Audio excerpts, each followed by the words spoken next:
Good evening and welcome to the regular City Council meeting for the City of St. Peter, Minnesota. It is Monday, October 28th, 2024. At 7 p.m. we are called to order. Would all please rise for the pledge?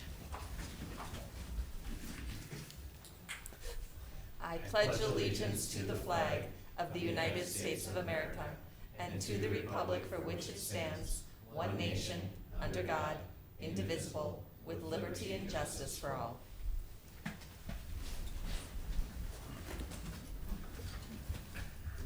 All right, next up, approval of the agenda. Everybody's received a copy of the agenda. Are there any revisions or corrections? Hearing none, is there a motion to approve the agenda as distributed? So moved. Second. All those in favor of approval say aye. Aye. Any opposed? The agenda is approved. Next up, approval of the minutes. The minutes are printed on pages 6 through 10 of the packet. Are there any revisions or corrections? Hearing none, is there a motion to approve the agenda as distributed? So moved. Second. All those in favor of approval say aye. Aye. Any opposed? The agenda is approved. Or sorry, the minutes rather. Next up, we have time for visitors. First up, we have time for visitors who'd like to comment on agenda items. We have no visitors wishing to do that. General visitor comments. Is there a visitor who'd like to address the council on any matter whatsoever? Hearing none, we will move on to the approval of the consent agenda. The consent agenda begins with the memo on page 11 of the packet and concludes with the resolution on page 29. The resolution improves the following employee appointments: Morgan Sorrow, a building supervisor, and Sonia Timmerman, a circulation clerk at the wages indicated in the packet. The cancellation of the December 16th and 23rd workshop and meeting for the City Council. We declare the following surplus items and authorize staff to dispose of the items listed. There are 4 items attributed to environmental services, 2 foggers and a chainsaw. To the parks, there's a Ford F-150, a zero-turn mower, a sander, and a speed whip. The following licenses: the St. Peter American Legion Post 37 for a gambling license for October 29th, 2024 beginning, and temporary gambling license Last Man Club, March 29th, 2025, as well as the schedule of disbursements for October 10th through October 23rd, 2024. Is there any discussion on if any consent agenda item? Hearing none, is there a motion to approve the resolution? So moved. Second. We have a motion and a second. Call the roll, please. Councilmember Weisenfeld. Aye. Councilmember Sharpstrom. Aye. Councilmember DeVos. Aye. Mayor Noel. Aye. Councilmember Johnson. Aye. Councilmember Pettis. Aye. Councilmember Rand. Aye. The resolution is approved. We have no items of unfinished business tonight. Our first item of new business is the adoption of a resolution authorizing execution of an amended development agreement. And Shannon Sweeney's here to talk to us about that.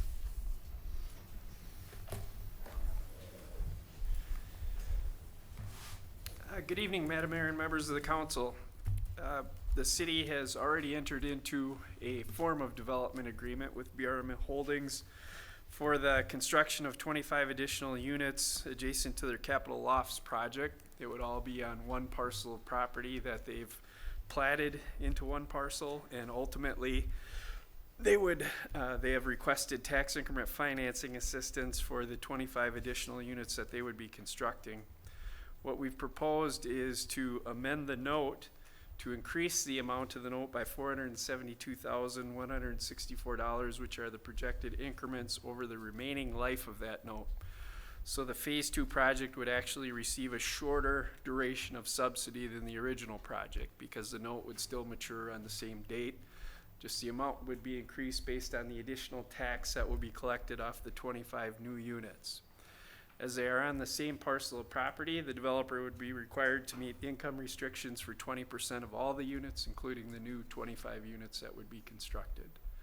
And so, if you choose to proceed and authorize execution of the note or of the development agreement, or the tax increment financing agreement, we'll call it for ease, ultimately we'd enter into an agreement that upon completion of the additional 25 units, a new note would be issued that would be increased by $472,164, but would still mature in 2038 as the original note does on the existing units.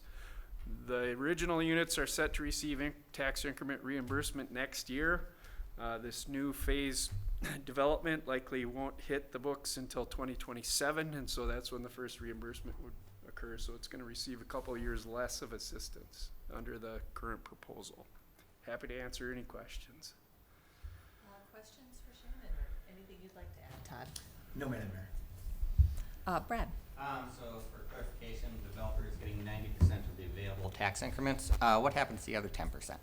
We keep it for administration, or we can use it for other qualified housing projects that meet the same income requirements. Thank you. Additional questions? We don't spend that much on Yeah, administration. I know. Just to be clear. We have a few audit costs and things like that associated with it, but yeah. Yeah. That was more for the listeners. So. Yes, yes, for Understood. folks at home. Hearing no further questions, the resolution authorizing execution of an amended development agreement appears on page 58 through 59 of the packet. Is there a motion to approve? So moved. Second. We have a motion and a second. Call the roll, please. Councilmember Sharpstrom. Aye. Councilmember DeVos. Aye. Mayor Novell. Aye. Councilmember Johnson. Aye. Councilmember Pettis. Aye. Councilmember Ramp. Aye. Councilmember Weisenfeld. Aye. The resolution is approved. Thank you. Thanks, Shannon. Next up, adoption of a resolution accepting 2024 Washington Avenue and Broadway intersection control evaluation study. And Pete is here to talk to us about that. Madam Mayor and City Council, before you have a report following the memo that I prepared. Really what we're talking about is, if you remember a couple of years ago, we talked about evaluating 6 major intersections in town where we have been experiencing not only growth, but opportunities for the city to develop in different ways. The first 3 on page 60 is a Highway 22 corridor study that we completed with MnDOT, where we took the lead. Bolton and Mink Engineering completed that study. We reported that to you back in 2023. And we talked about where those intersections would improve, and really what happens is when MnDOT decides to redo that road, some of that will come into consideration at that time. We will also be looking at federal funding once we narrow down a timeline for some of those projects in there to cover our cost. And again, that would be in conjunction with MnDOT and Nicollet County in some situations on the first 3. The other 2, St. Julian and Old Minnesota and Broadway and Sunrise, as you're aware, we did complete roundabout work there after completing the NICE study. Both of those areas did receive grant funding, and so we were able to accomplish that by completing the ICE study, the intersection control evaluation.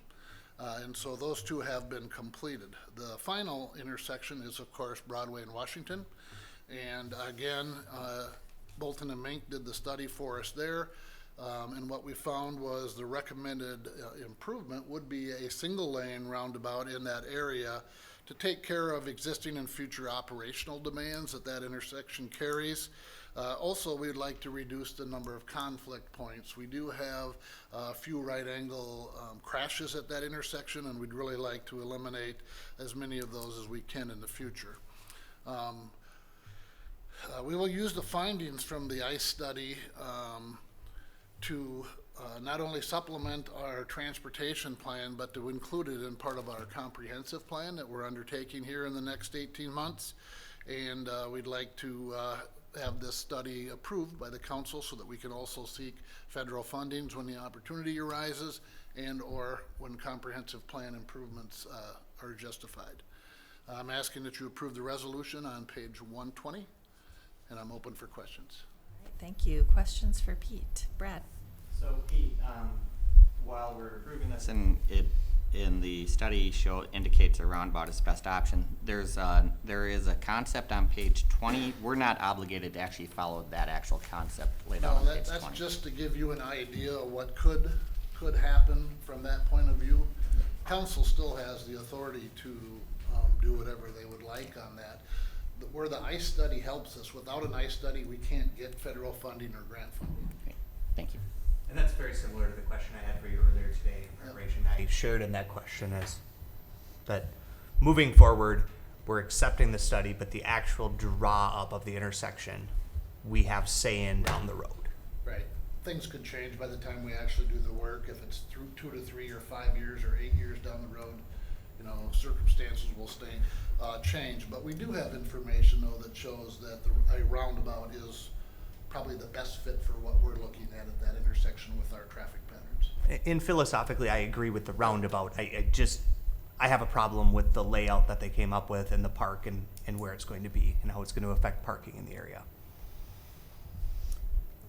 If I could, Madam Mayor, members, we do try and be very careful with the language related to these, and the language that's included not only in the memo but in the resolution is that you're accepting the study. So you're not approving or anything. You're accepting, you're receiving the study, so that as we have funding opportunities, we can use this study as a basis for those applications. Correct.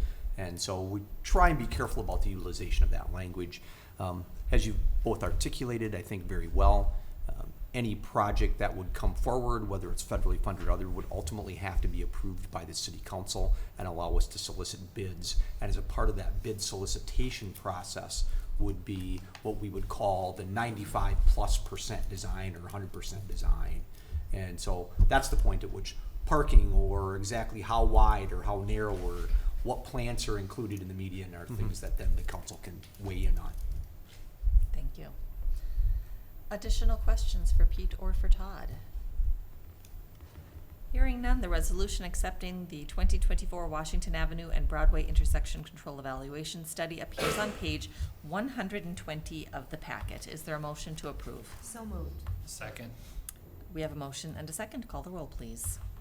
Councilmember DeVos? Aye. Mayor Noel? Aye. Councilmember Johnson? Aye. Councilmember Pettis? Aye. Councilmember Ramp? Aye. Councilmember Weisenfeld? Aye. Councilmember Sharpstra? Aye. The resolution is approved. Next up, adoption of a resolution authorizing renewal of safety contract with MMUA. Madam Mayor and City Council, as we have annually brought back our MMUA safety contract authorization to the City Council for approval. This year, our goal would be to spend about $28,000 on regular programs that we get delivered to us from MMUA staff. We also participate with our lineman training, and that cost would be about $4,096. As you can see from the statistics in the memo, we're very happy with what MMUA has brought to the table in safety education to our staff. That's apparent by our numbers that show that we have less accidents and less problems with our staff based on that education and experience. Our staff is just starting to do a little bit of turnover from an older crew to a younger crew. So this really does show the importance of that. Right now, a lot of our older and senior workers have been through this program for many, many years, and I really feel it's worthwhile to keep our crews very safe. And it does result in a savings to us in the long run. My recommendation is that you approve the resolution on page 124 and that we have MMUA provide safety services to us from January 1, 2025 to December 31, 2025. Thank you. Any questions for Pete? All right, hearing nothing, the resolution authorizing renewal of safety contract with the Minnesota Municipal Utilities Association is on page 124 of the packet. Is there a motion to approve? So moved.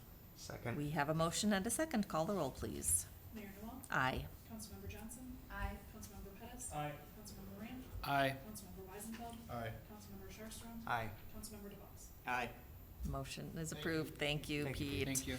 Next item of new business, adoption of a resolution declaring unpaid charges to be assessed, ordering proposed assessment of miscellaneous charges, and calling for a public hearing. And Sally is here to talk to us about that.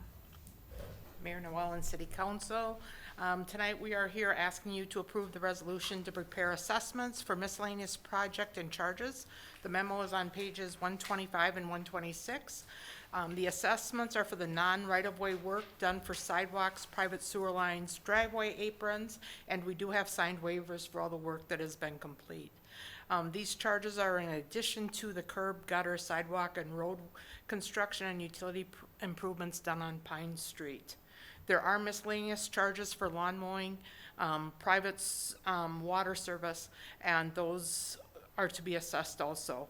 The total amount of assessments for non-right-of-way signed waivers is $28,147.45. Lawn mowing totals $1,350 for a total of $29,497.45. I'm also asking, or staff is asking for approval for the following write-off as bad accounts. We have 17 fire calls from 2022 through May 31st of 2024 that are uncollectible. We've tried asking them to get insurance, if they have insurance coverage to pay for them, and they don't have it, and some of them are like on 169, and we don't have good addresses to go get. We've got mail back trying to forward it to the addresses they gave us. So that's $5,350. We have one rental registration that is uncollectible of $216. He sold the property and we can't find where he is, so those have come back.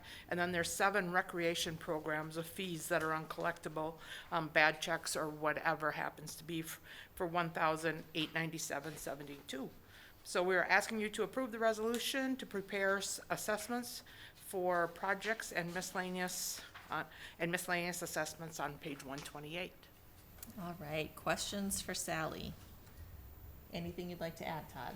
No, Madam Mayor. All right, we've got a first up on page 128, a resolution declaring unpaid charges to be assessed and ordering preparation of proposed assessment of miscellaneous charges. Is there a motion to approve?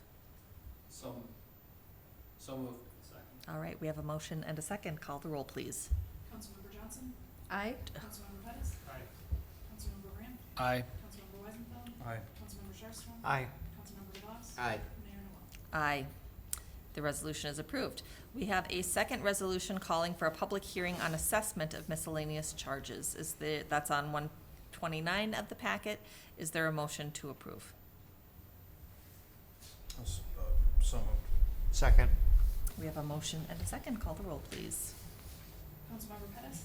Aye. Councilmember Graham. Aye. Councilmember Weisenfeld. Aye. Councilmember Sharpstra. Aye. Councilmember DeVos. Aye. Mayor Noel. Aye. Councilmember Johnson. Aye. The resolution is approved. Next up, adoption of a resolution declaring unpaid charges for municipal utilities to be assessed, ordering preparation of a proposed assessment, and calling for a public hearing. Mayor Noel and City Council, again, we are asking you to approve a resolution for us to prepare assessments for delinquent utility accounts as of May 31st, 2024. The memo is on pages 130 to 131, and the list of the past due accounts is on page 132. Total amount of past due accounts as of May 31st, 2024 is $10,454.09, of which $4,370.43 is assessable to property owners. The non-assessable portion of that is for electricity of tenants. We can't do that if it's in the tenant's name, balances below $10, bankruptcy or death. So we are asking you to approve the resolution to prepare assessments for past due utility accounts found on page 134. Thank you, Sally. Sally, I noticed that the last couple of years, the total charges that are delinquent are significantly lower than previous years. Do you know, are there things that you've put in place that have led to a lower amount? Not so much. We're doing the same process that we've always done. What makes those fluctuate is if a business goes out of, that can make it go up or down. So if we have a a business go out, those are usually higher, and those are usually what drives the costs up. Thank you. Daryl. I would like to thank Sally. This is quite impressive. These are very small amounts compared to some other cities you hear from. Your staff has done a very good job with this, and I'd like to thank you for that. Yes, and they take pride in that and take some flack with some of the work that we do and with some of the things that we do to prevent it. But thank you. Along the same lines of Brad's questions, I was wondering if having automatic payments has impacted delinquency at all? I don't see so much on that. We are getting more automatic payments, whether it's ACH or the credit cards.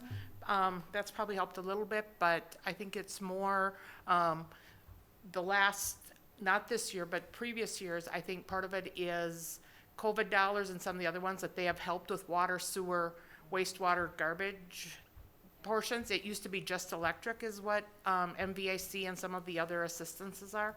So we might see that number go up for this year because they're basically limited to electric only. So that number could increase, but we will keep trying to keep it down as low as we can. As we continue to upgrade our electrical system and our metering system, it has become easier to do limiting and things like that with our staff. They have a process worked out, and it seems like that's been very successful on people, if they don't get too far behind them. Can limit meters and things like that, and it makes it a lot easier than it used to be with have to physically remove the meter and things, so. Yeah, last week we did do limiting meters, and there were 30 of them that we had to limit, of which one Pete's crew had to go out. The rest of them we did in our office. We were able to do it, so we didn't have to send people out. So Technology helps. technology helps, and it goes pretty quick. So for the most part, if Pete's team has to do 4 of them, that's a lot. Usually they are the AMI, and they do it at the computer and are able to do that. Thank you. And the return to power when they do pay is quicker also. As you know, and for the delinquent ones where you do send someone out physically, then when they bring it, when they get current on their account, they install an AMI meter, Yes, correct? they do So if there's that- one in stock. yeah. The public hearing is, our next meeting, November 12th, it looks like from the resolution. So when this passes, does the notice go out to the, Yes, we have letters ready to go out if you approve them tomorrow that will go in the Tomorrow. mail to all the customers on both lists, so they will go out tomorrow.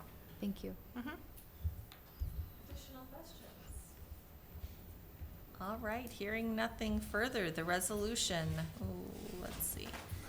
The resolution declaring unpaid charges for municipal utilities to be assessed and ordering preparation of proposed assessment is on page 134 of the packet. Oh, did I miss? Oh, sorry, I tried to jump ahead. We have one resolution before that. The resolution calling for a public hearing declaring unpaid charges for municipal utilities to be assessed is on page 133 of the packet. Is there a motion to approve that? So moved.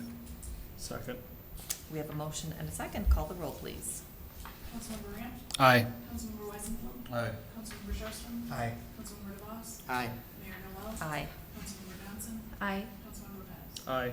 The resolution is approved.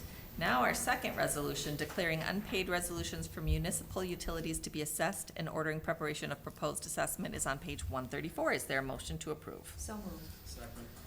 We have a motion and a second. Call the roll, please. Councilmember Weisenfeld? Aye. Councilmember Sharpston? Aye. Councilmember DeVos? Aye. Mayor Noel? Aye. Councilmember Johnson? Aye. Councilmember Pettis? Aye. Councilmember Ram? Aye. The resolution is approved. Thank you so much, Thank you, Sally. Sally. Thank you. Next up, reports. I have no report tonight. Are there any council members who'd like to make reports at this time? Brad? I'd just like to talk, a couple of weeks ago, was that last week that we just had the SIMPA annual board meeting? Another great meeting, great speakers, one speaker from the NSA on cybersecurity that will scare the heck out of you. But good news, SIMPA, there are no rate increases planned. Their electric cost adjustments in place are keeping revenues in a good position. Finances are strong, reserves are growing. The one news is, and it doesn't actually break my heart, is they're not using the Sherco coal plant as much because it doesn't cost as much. So the coal reserves are growing because they have a contract to bring in a certain amount of coal. So, but otherwise, that one of the big things they're also now looking at is getting into the transmission line business, or getting further into the transmission business. There was a great chart showing how much wind energy is trapped in South Dakota and western Minnesota because the transmission lines aren't there, and how that is actually increasing costs for other areas such as ours because and then decreasing the cost in South Dakota and western Minnesota because they have a surplus there. So overall, things are going well. They're continuing to move forward with their renewable and their carbon-free goals, and we shouldn't see any large rate increases in the future like we saw 2 years ago. So. And for folks at home, what's SIMPA? Oh, SIMPA is the Southern Minnesota Municipal Power Agency, and they are the organization that supplies power to St. Peter. While we are the power company in town, we actually buy our power from SIMPA. Thank you. Thank you. We talk we have so many abbreviations and shorthand and jargon. It's nice to make sure folks at home know what we're talking about. Any other council members who'd like to make a report at this time? Hearing nothing, how about our city administrator? Well, since Brad talked about SIMPA, I was going to ask council members if they wanted to, but if I could put Pete on the spot, one of the things that we get lots of calls this time of year about is leaf pickup. And so one of the questions that I get quite often, Pete, is, you know, I saw the truck already come by my house and all my leaves aren't down yet. So are they coming back or what's going on? Yeah, we're gonna continue to come back. We do have a drop-off site if people get impatient, but rest assured, we'll be back multiple times. The last week, we've had quite a few leaves fall, so we'll be busy for quite a while. Be patient with us. We're gonna continue to circle town, pick up leaves as we go. Usually we pick up leaves until about Thanksgiving, so that'd be the last week in November this year if the weather holds out for us. As you know, last year was great, and we were able to vac leaves right up until the 1st of December. And so that'll be our plan, and crews are out there working daily, so. And usually there's a Facebook post when you're all done saying, that's it, folks, no Yeah. more leaf collection. Yeah, so we try and put that information out. And the other thing that we want to mention to folks is, Pete, help me out. Don't put your leaves in the gutter. on the street in the gutter. Yep. And Keep why 'em- why do we want keep- people not to do that? Yeah, because we can't pick them up as well when they're in the gutter. And what we do is we pick up the leaves off the boulevard, and a few leaves fall into the gutter, which impact our storm sewer operations. So if we get rain in November, what it does is it causes major drainage issues. And then we pick up the leaves that are in the gutter with our sweepers, and so they can't pick up big volumes like that. It just flies past. So please keep them on the boulevard, keep them in nice lines, and we can come through really quick and get things picked up. And make sure you or your neighbors don't have your car in front of that kind of pile of leaves, because then we Yeah. can't get to it with the vacuum. Sure. Why do you see a truck spraying and then sweeping? Sure. So one of the things that we had the last couple weeks as we've been picking up piles is the leaves have been very dusty. And so we can pick them up in the curb line with the sweeper when there are a little bit of moisture to them. Okay. And so when they're really dry, it causes us a problem as well. So we're wetting those down so it doesn't make a cloud for one, cause dust problems with homeowners, yet they're easier to pick up for us with the sweeper. I see. Thank you. Those leaves, when it's so dry, they just kind of disintegrate, Disintegrate, yeah. and the dust flows through from that. So Pete, when you refer to the boulevard, you're referring to someone's essentially lawn that's beyond the curb? Yeah, behind the curb. Behind the curb? Yep, if you Thank can keep it right behind the curb within about 4 feet, 5 feet, that would be perfect. All right. Thanks for doing that. Residents sure You bet. appreciate it, that's for sure. Yeah. That's all I have, Madam Mayor, except a request for a executive or closed session for a potential real estate transaction at the North Industrial Park subdivision number 3. The plan would be is that if we go into closed session, I anticipate coming back into open session only to adjourn. I do not anticipate action on this item tonight, but back into open session only to adjourn. All right, that resolution calling for a closed session is on page 135 of the packet. Is there a motion to approve? So moved. Second. We have a motion and a second, and a third, I think. Call the roll, please. Councilmember Schuster. Aye. Councilmember Voss. Aye. Mayor Noel. Aye. Councilmember Johnson. Aye. Councilmember Pettis. Aye. Councilmember Ramp. Aye. Councilmember Weisenthal. Aye. The resolution is approved, and it is 7:30 PM. We will move downstairs, I believe. Yes, we'll be in the Traverse. All right. Traverse.